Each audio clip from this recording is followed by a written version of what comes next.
Initiate your narrative by starting a conversation and activating change within your community. Hi everyone, and welcome to Shift the Narrative, the fourth official podcast of Silver Needle Runway. I'm your host, Janella Zagara, the Student Communications Director for the 37th Annual Silver Needle Runway Show. This year's theme, entitled Reaction, embodies the boldness of a generation who wants to make a change. We are here to fight for what is right, and with doing that, we will empower our community around us. This podcast emphasizes the pillars that shape the SNR brand, with each episode focusing on a different core value, including diversity, sustainability, community, transparency, and leadership. Each of our guests has shown their dedication to integrating these values into their careers and recognize the importance of sharing their knowledge. The Shift the Narrative podcast is here to provide a platform for the students, faculty, and staff of Marist College to highlight their efforts in making a positive change. This 5-episode miniseries will invigorate our listeners to make a statement and fight for the change that they believe in. Initiate your narrative, initiate your reaction, subscribe to Shift the Narrative to pave the way for a better future. Hi everyone, and welcome to the last episode of Shift the Narrative, the fourth official SNR podcast. Today we will give you an inside look of what it is like to produce a student-run fashion show.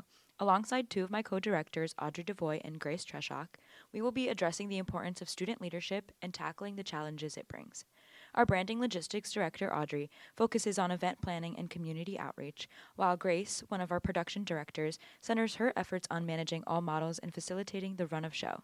We hope this episode gives you an insight of the significance of leadership in one of Marist Fashion's experiential learning courses.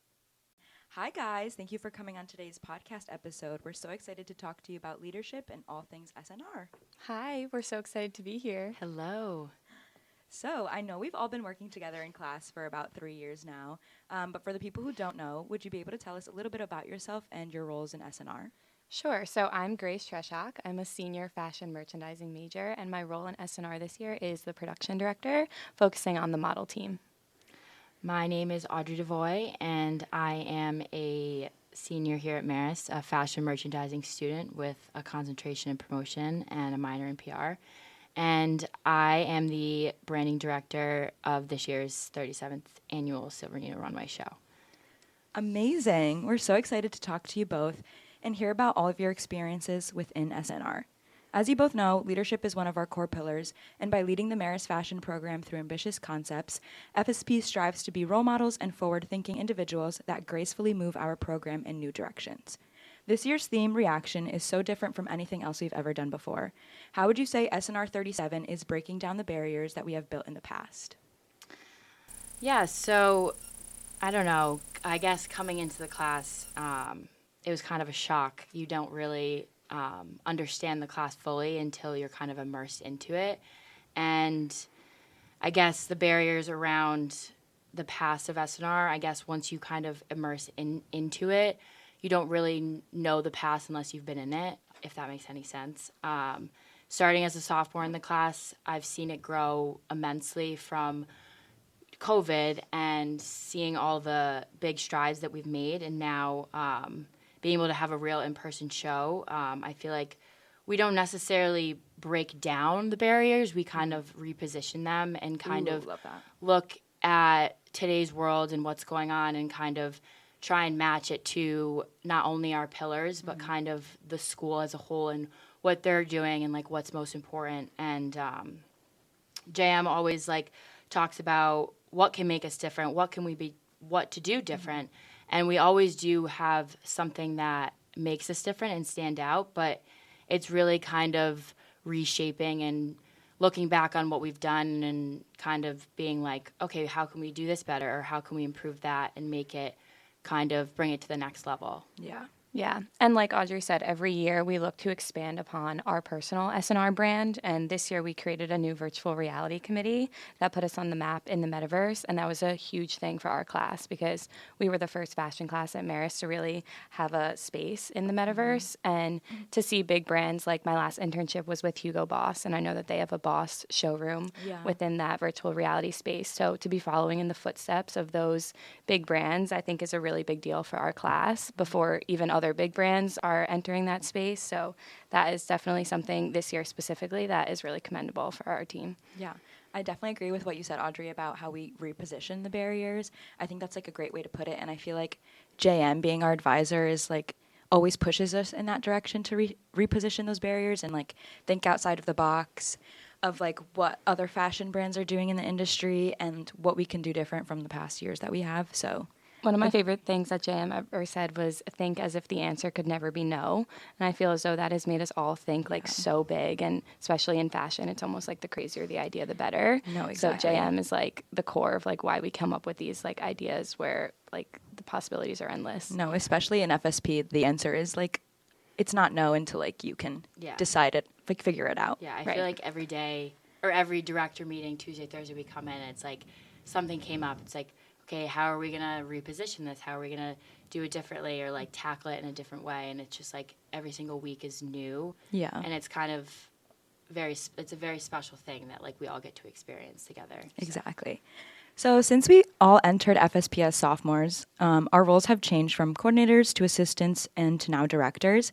Can you explain the importance or value of leadership in our program in FSP? I really think that leadership is the foundation of SNR. You know, as a sophomore, you sit in the back of the room and you look at your directors in the front of the room and you really just look up to them. And then before you know it, we were in those shoes. Yeah. And I think that that can also be a nerve-wracking position to sit at the front of the room and see everyone looking up at you. Yeah. And you just get in your own head and think like, how do I be the best example for all of these 35 people looking up at me right now? Yeah. But I think that our hands-on experiences in SNR have shaped us into the leaders that we are today. So it's important to remind ourselves of that because a good leader has confidence. So to exude confidence, I think, is a really important part of the class. Yeah. Yeah, kind of bouncing off what Grace said, like it is the most important thing, I feel, because coming in sophomore year, you see these what we know as leaders that are going to lead us into what we're going to be doing the whole semester. And it's like, JM specifically chooses us for a reason because we have such a drive and a love for the class. And without those types of things, those qualities, you can't necessarily have a good leader, someone who's really going to push you to be where you want to be and kind of like show you that anything you can do is possible. Like, I feel like from the first day of class, we make that very known that everyone was chosen for a reason, and the possibility is there for them to get where we are. Exactly. And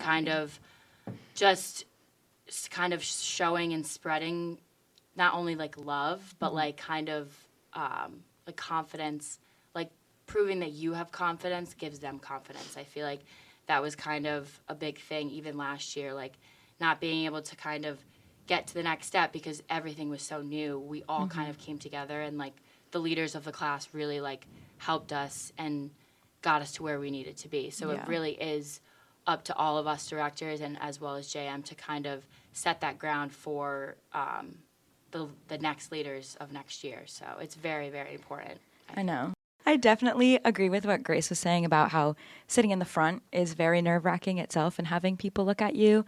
That's something that as a leader, it's like taken me a while to kind of grasp and also just like try to be the best version of myself that I can be so that like my assistants and my coordinators can see that and be like, okay, well, I can do what they're doing and I can be like that same director in a few years. So. And just making sure that everyone on your team knows that, like, despite their position, that they have the same voice that you have as a director. Exactly. Like, no idea is a bad idea, and you just want everyone to, like, feel comfortable enough on your team that they're always participating and, like, voicing their opinion. I know.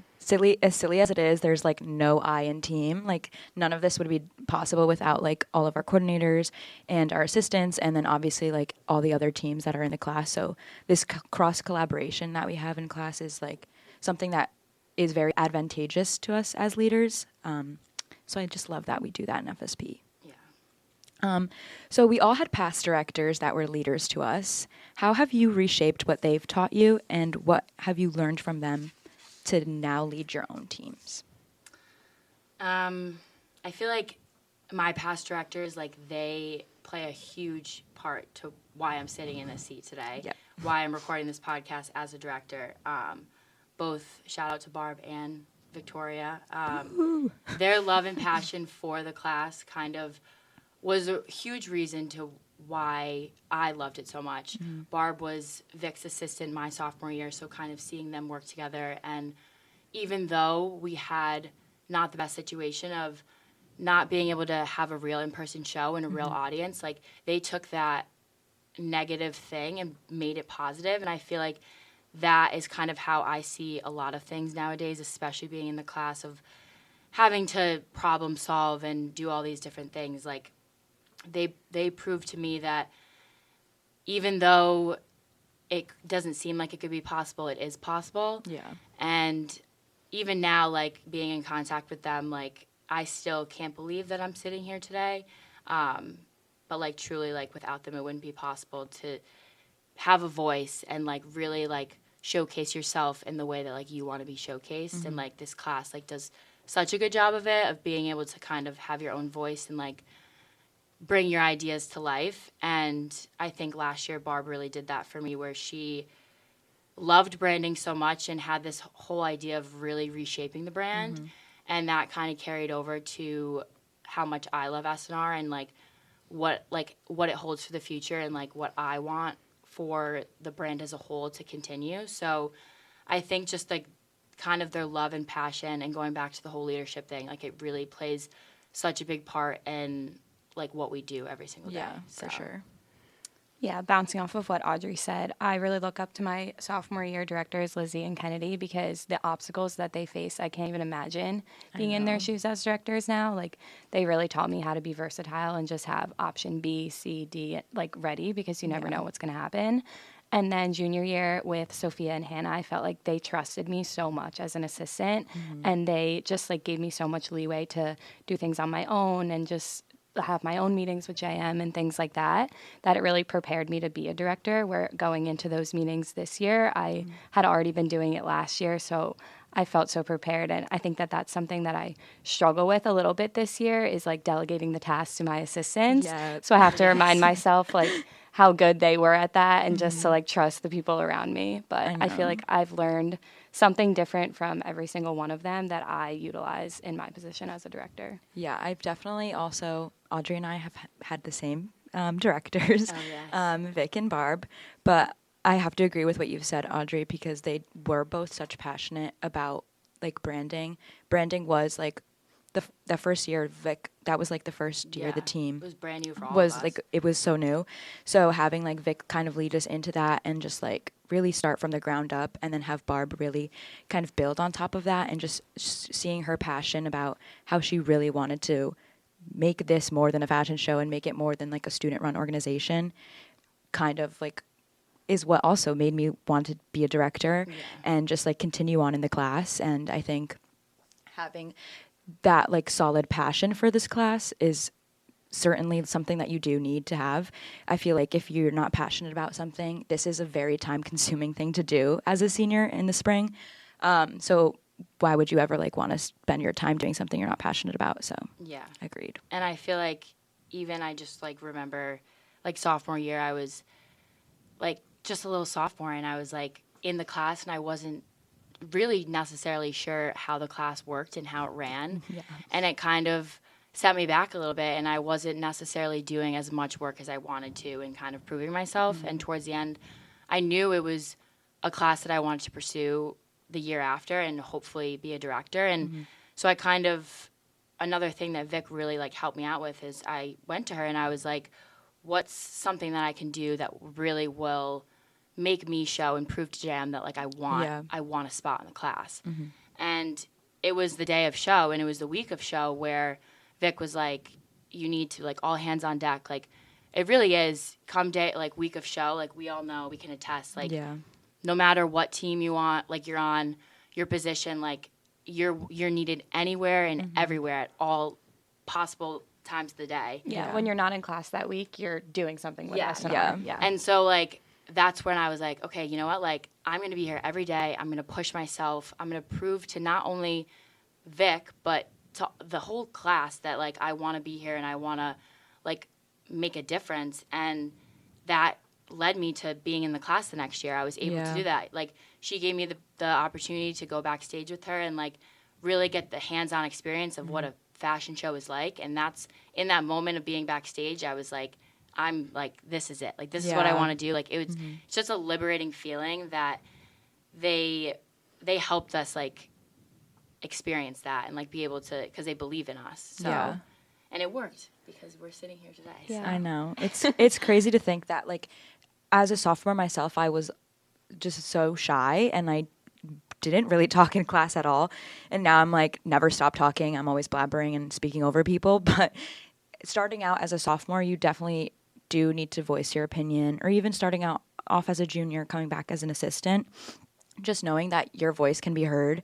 And like, again, going back to the idea that not like every idea is a bad idea, or like it won't get turned down, is like what you need to kind of go into this class. And kind of going back to what Audrey was saying about how week of show you're needed anywhere, it kind of just like goes into that for the whole semester. If you're, say you're on like branding or comm, you can do work in production or creative just simply by asking any of the directors, like, hey, do you need any help on this? I would love to help with like the documentary.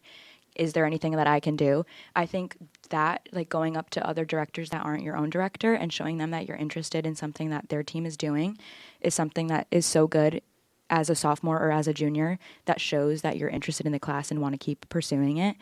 That's something I did as on branding team last year as an assistant. I helped Julia do the podcast episodes last year, and that's how ultimately I was able to get the communications directorship. But I just think spreading yourself out through all teams is definitely like a way to go. So since SNR is such a creative class, it's common for students to feel burnt out creatively and just reach a creative block. How do you encourage your team to keep pushing themselves when you have reached a rut? I think that Audrey said this before, but JM really does like pick the best of the best students for this class. So it can be really humbling to like look around and just feel like very intimidated by your peers. But at the same time, like when you reach a creative block, someone around you is going to have an idea. Yeah. So my advice with that is just don't be too proud to ask for help. You know, tell them what you're feeling and what you're stuck on, and then they'll definitely, someone on your team or someone on another team will be able to work through it with you. And that's kind of how we come up with like the theme name and all things like that. I remember it took us a little bit longer than previous years. So we all just kind of bounced ideas off of each other, and that's, I feel like, the best way to handle that situation.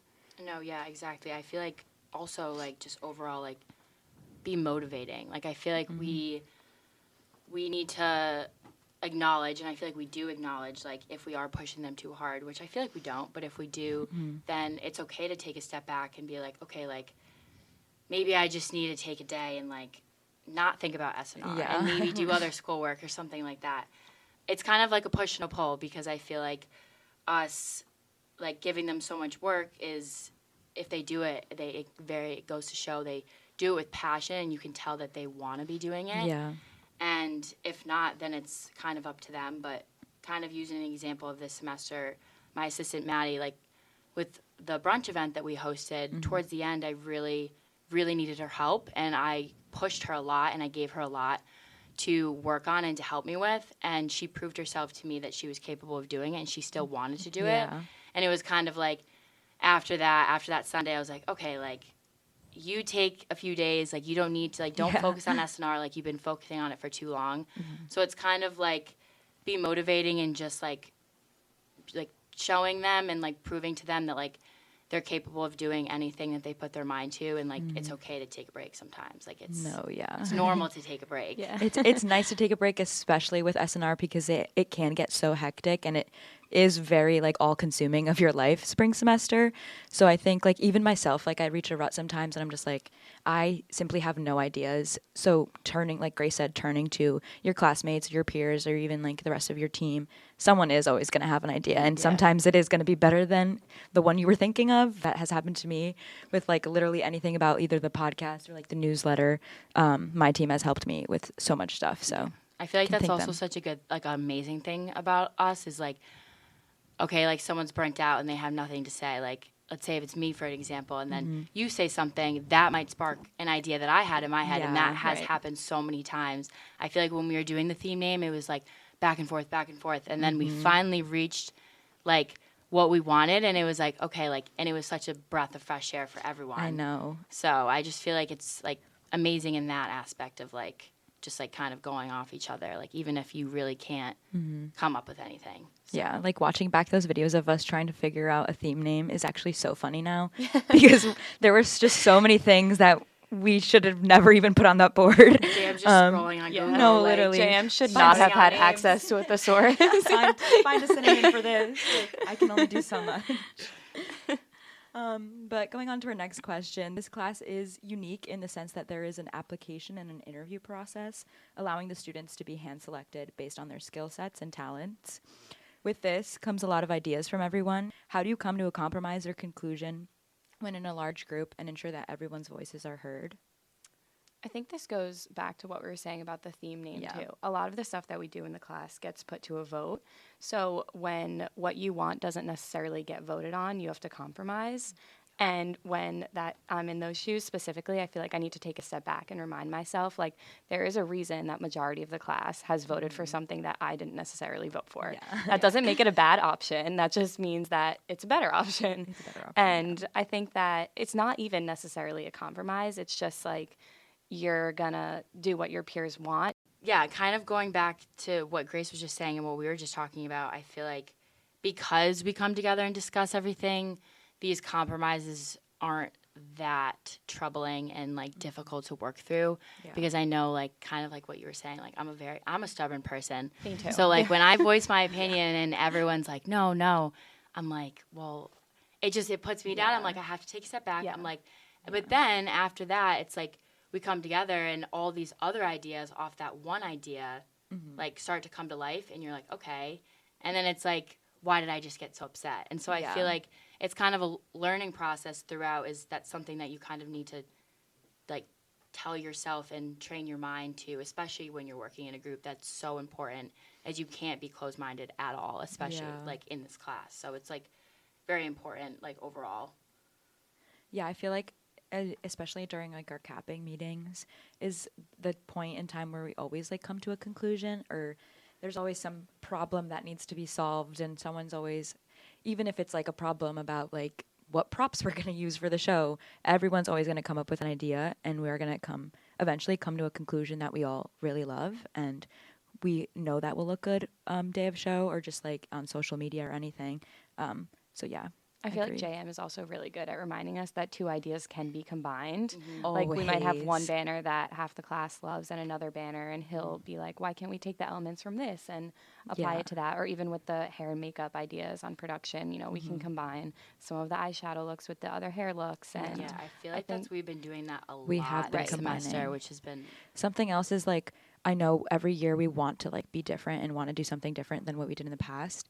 But like this year, Jam is like, who cares if we did it last year? It's going to be different this year because one, we have a different theme. We're doing it. We're going to have like a different outlook on it. So I think like also not being afraid of either reusing something from last year or doing something again is also fine. Yeah. Right. Like if something worked well, might as well like bring it into this year, but just expand upon it and kind of make it our own. But that doesn't mean that the foundation necessarily has to be different. Yeah. I know. I feel like this class teaches us a lot of valuable and crucial skills that we need to go into the industry. And I feel like this, in the fashion industry specifically, internships are so crucial to figuring out what path you want to pursue and networking with industry professionals. So can you guys just talk about a little bit of your past internship experiences and what you have done in the industry that SNR has kind of led you to? Yeah, so I feel like, Grace, you definitely have more internship experience than I do. But so I kind of came from like a different sort of background.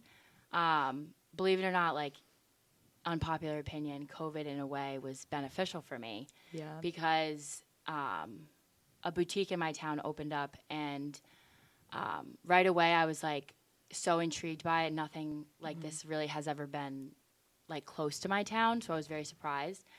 So I kind of, in May of COVID, like I reached out to her and I was like, hey, like I'm extremely interested in what you're doing. Like I love it. I'm a fashion merchandising major at Marist College. And not really thinking anything would come out of it because of COVID, and not thinking she would need any employees. But she interviewed me and like hired me right away. And I started off kind of just like making content for her. So like doing some modeling, working on her social media and stuff. And she kind of like took me under her wing and really showed me like like the aspects of owning a business and like knowing how to navigate certain things. And that kind of is where like it's helped me to get where I am today, because I had an internship in New York City this past summer, which was awesome. I worked in a showroom, Agent International, but I didn't love it. Yeah. It was kind of a learning experience for me, because now I know wholesale merchandising is something that I don't want to go into. And I kind of knew that based off of working alongside Justice, but it was still kind of more of the whole aspect of like learning how to run a business from her end is like, yes, we were working with like these wholesale merchandisers, and they're not easy to work with, but kind of I'm a very hands-on person, so doing a lot of things at once was very beneficial for me. So I like truly only had one actual internship experience especially in the city, but overall my experience at this boutique, Bodie Boutique, has been the best thing I've ever done, because I've got to do everything. I basically got to help her manage. I've worked in 2 of her locations. So that also kind of helped me with the leadership aspect of being able to voice my opinion in a storefront of a retail store and have the employees kind of look up to me in a way, because she trusted me so much to take on these certain roles and positions. So kind of to end this is more like, you don't need all of these internship experiences. You don't need all these high-end brand name experiences on your resume. Like you really don't. And like that's something that I feel like I've always been so nervous about, but I feel like it's the interview, and yes, your resume means a lot, but like if you get the interview, then you have that 15 minutes to prove yourself and to show that like you want the position, and like your resume doesn't cover half of it. And I know for me personally, like my resume doesn't like speak half of like me at all. Like the stuff that I've done, like so it's just overall I've had experience, but don't like stress on not having a lot of internships, because yes, some people do, and it helps them immensely in the future. But I've also seen people that have internships in completely different fields and they end up in fashion. So it matters a ton. And I know your question wasn't necessarily advice, but I'm turning it into that. I love it. Of like, you can start at the bottom, but you just need to like climb your way up and prove to whoever you're working for that you want to be there. And so these internship experiences, just don't like take it with a grain of salt. Don't stress over it. Don't stress over getting the best one, because in the end, you'll end up where you end up. So Grace, I know you have she kind of has a different Grace has some side good of it. ones. Yeah, you have a lot of good internships. No, so. but I like what you said, because I struggled so much to get my first internship, because it's so hard when you don't have an internship on your resume to get an internship. And then like also to put SNR into words and what we do in 4 bullet points to explain that to get the internship was just so challenging to me. But last summer, I ended up working as a planning intern for Spark Group, which is Lucky Brand, Nautica, Brooks Brothers, and I was on the Aeropostale team. So I did 6 weeks with store planning and then 6 weeks with merchandise planning, and I absolutely love the company, but like Audrey said, I didn't necessarily love what I was doing, and that just taught me that I don't want to be in such an analytical role. Like, I felt like my creative side was getting a little bit wasted, but at the same time, that experience, I wouldn't change it for the world, because like these are things that you need to figure out post-graduation and like going into the real world. So then this past fall, I interned with Hugo Boss. I was their marketing and communications intern, and I absolutely loved what I did. I did like VIP gifting, we did in-store activation events, and it was just a lot of creative thinking, and I loved my team. I actually got the internship because I reached out to a previous SNR production director on LinkedIn. So that goes to show you that these connections between like the experiential classes at Marist are just invaluable. Yeah, I definitely agree with what both of you are saying. It is definitely very hard to get that internship experience, especially in like fashion, but necessarily not having like a high-end brand on your resume isn't what you need to do. Like Audrey was saying, once you get that interview and you show them who you are and explain to them, I am this kind of person, I've am this kind of person because I've been through these things or have done these things. They're going to see who you are as a person, and they're going to base it off of who you are as a person in that interview, rather than like if you worked at some high luxury company. So I definitely agree with what you were saying there. But I'm like totally different from you guys because I had an internship in wholesale merchandising this past summer, and I loved the analytical stuff. I definitely agree with what Audrey was saying about how you don't need that high-end fashion experience for an internship. Definitely just showing who you are as a person and getting that first initial interview and showing them that you are personable, you are likable, you're confident, you're passionate about what you want to be doing at that role is what's going to get you that job or that internship at the end of the day. But I had a completely different experience to what you two had. I also had a wholesale merchandising internship this past summer, and I loved the analytical stuff. I have done like social media stuff in the past, but to me, I just like love a good number. Love a good Excel. I love a good Excel sheet. I love running the Excel. numbers. But to me, at least at my internship experience, it was both the creative and the analytical. So I feel like finding something that you're passionate about, whether it be creative, visual, analytical, and trying to see if there's a way you can combine those two passions together is like something that I will be doing when I go out and find a job after graduation. And it's like some advice I'd give to people too. But kind of to keep on the advice train going, what's a piece of advice that you guys would tell your teammates who are interested in pursuing SNR after this year, or just someone who is a prospective student who might be interested in joining SNR? So after the midterm, I felt like I got this question from people on my team a lot, that some of the younger girls were asking me, like, what do I do from here to progress in the class if I'm interested, in being a director? And the best piece of advice I gave them was just to be present. Like, no matter what the event is, no matter what team is running it, be present, be there, be a helping hand, because that is going to show to the directors, and it's also going to show to JM that this is something that you really want to be involved in. And I think that when you're present and helping out other teams that aren't your own, you're going to learn just a tremendous amount of things, and it'll help you be a more well-rounded director to know what's going on in all of the other teams.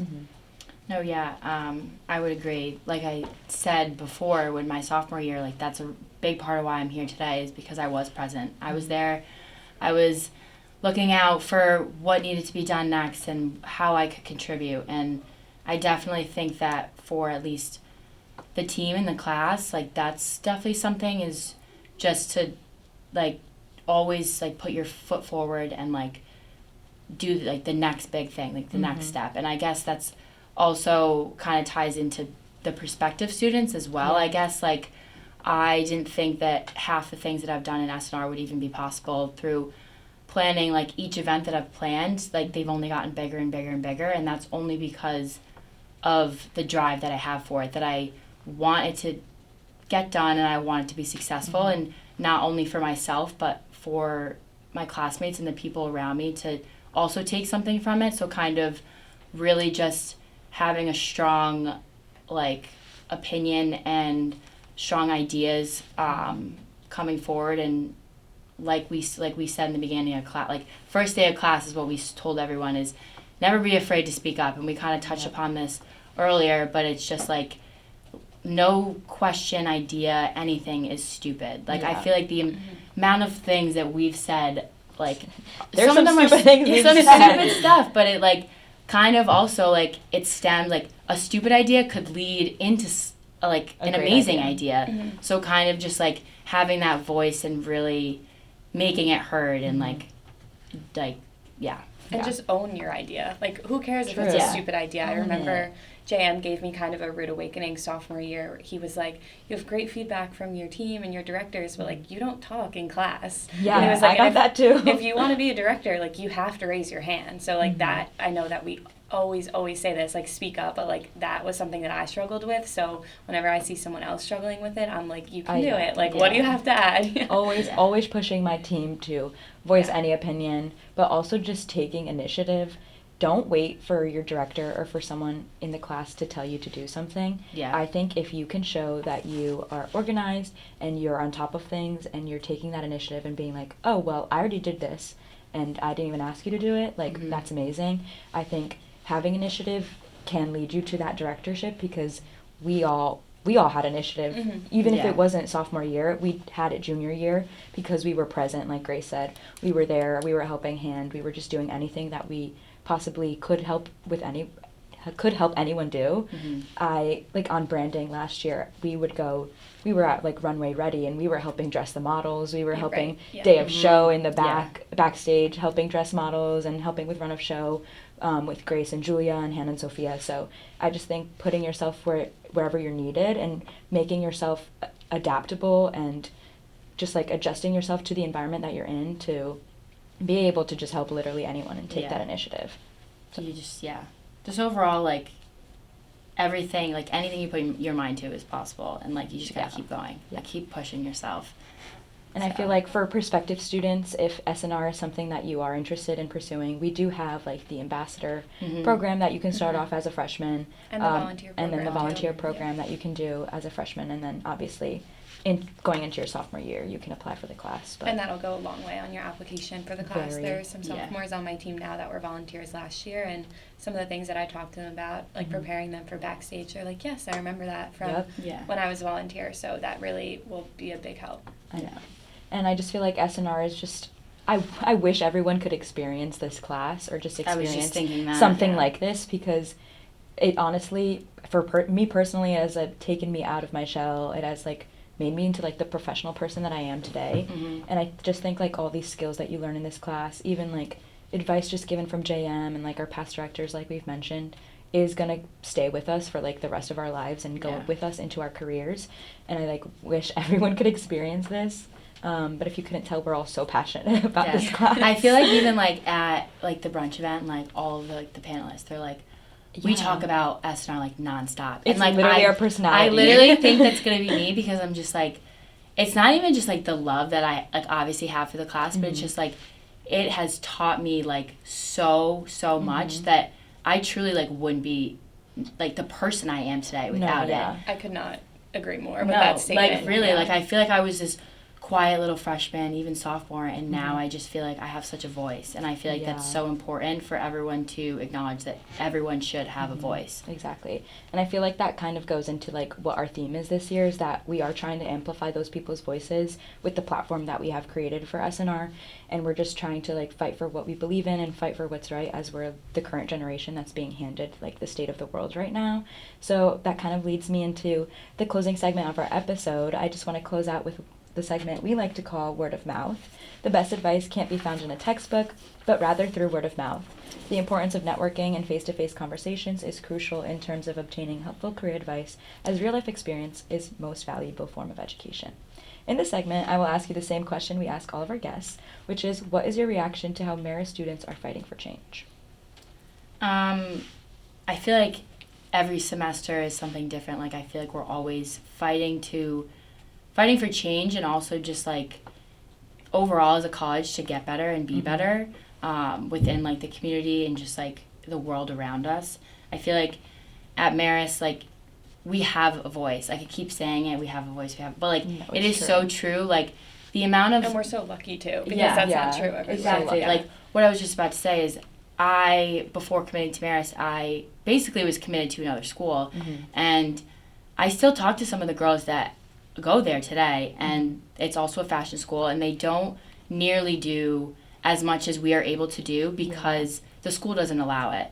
So, like, we have so many events on campus every single semester, and, like, every single one of them is, like, successful, and like, it doesn't matter if it has something to do with, like, us or it doesn't. Like, no matter what it is, it's always successful, and not only is it successful, it has a meaning to it. Like, I feel like every event or whatever activity, there's always a meaning behind it, and that's why I feel like Marist is so good with changing and adapting to everything around us, is because it's like one person comes out and they're like, oh, but I want to do this, and they're like, okay, you can make it possible. Like, you want to do it, you can make it possible. So I feel like just overall, like, Marist does a great job of allowing you to be your own self. And I agree, and I feel like to see my peers continuously utilize the resources that Marist gives us to fight for change, like, there's a new event basically every week that inspires me and, like, pushes me to want to be a better student and leader and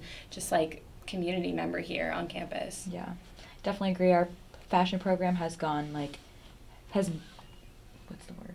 Oh my God. Has advanced so much throughout the 4 years that we've even been here. And going back to it, like, SNR has also just transformed into itself. So I'm so excited to see where, like, the students take SNR and just take the fashion program as a whole after we leave. But thank you guys so much for coming on the podcast today. I had such a fun time. And thank you so much for having us. Yeah, of course. There's 3 weeks to show, so we should probably, like, get to work. Yep. Lots of things to do. Every single week is jam-packed from here on out. Chaos ensues. But thank you guys. Thank Thank you. you. Thank you all for taking the time to listen to our episode of Shift the Narrative. If you liked this episode, please be sure to leave us a review, follow our page, and follow us at Silver Needle Runway on all of our platforms for Shift the Narrative podcast updates. Talk to you soon.